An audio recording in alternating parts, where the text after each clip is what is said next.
What's going on, fight fans? This is Capital Combat. The name says it all. I'm Rob Jarrell, and this is my initial reaction to tonight's Canelo Alvarez versus Sergey Kovalev light heavyweight title match, with Canelo Alvarez taking the jump from 160 pounds to 175 pounds. And what we got tonight was, I'm not going to say history in the making, but this was Canelo cementing himself as right now a pound for pound fighter, top 5, top 4, top 3, however you want to say it, and maybe solidify his trip into the Hall of Fame with the crushing KO of Sergey, not the crusher anymore, Kovalev. No disrespect, but he should have never let him beat him. He should have been much more active.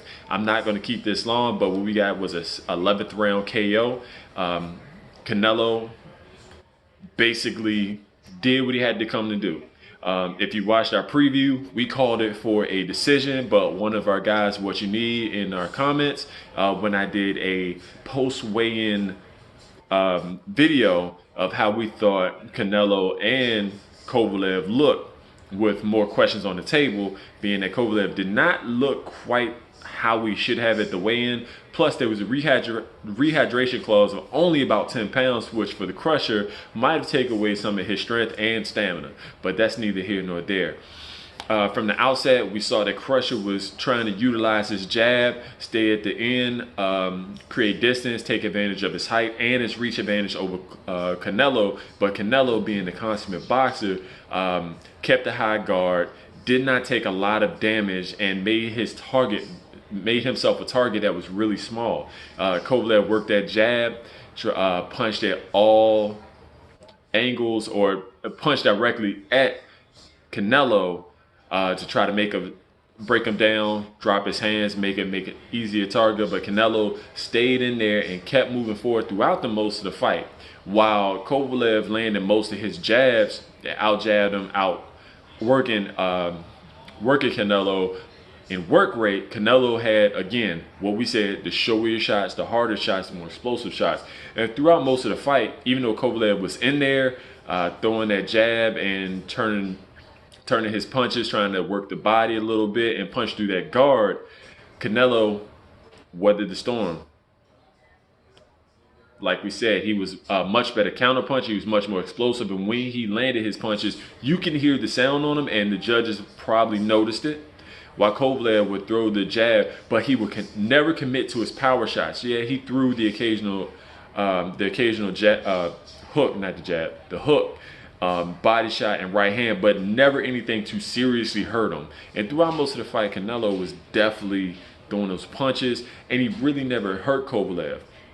What I noticed in this fight, and you can see this, how he hurt Kovalev in the 11th round before knocking him out with a left hook around the guard, was Kovalev would jab, and at points where he didn't feel that he could get the right hand off, what he would do is would either come and shoulder bump or push Canelo off with a shoulder, or try to tie him up.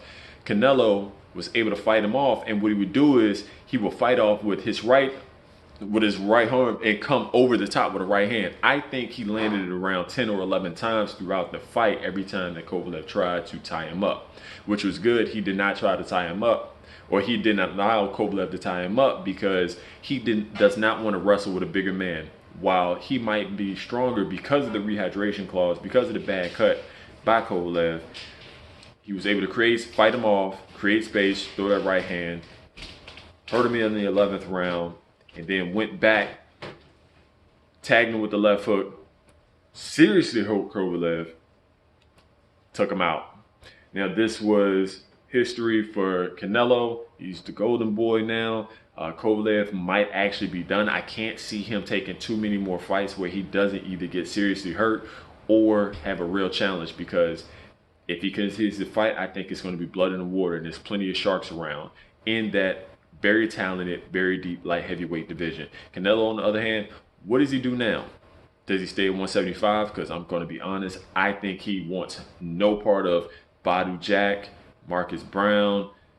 Hell, he definitely don't want none of Better BF Bivol, because not only are they in their prime, active and skilled, but they hit hard as all get out. Let's move to 168. There are definitely plenty of challenges there. As you see, Danny Jacobs is scheduled, but we don't know if it's happening to fight Chavez. We have Benavidez. We got Gilberto Ramirez.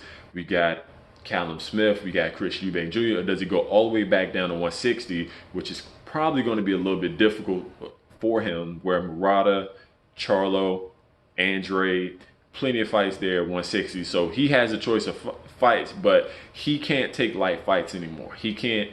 He beat Kovalev. He beat Jacobs. He beat Golovkin. He had 4 wins out of those 4 great fighters. So if he takes a nobody opponent, that's not going to be a good look for Canelo. That's all I got for you today. Hakeem's going to bring you a full recap. Tell us what you think about this fight. Again, credit where credit is due. What you need if you see this video. You called it after the weigh-in video.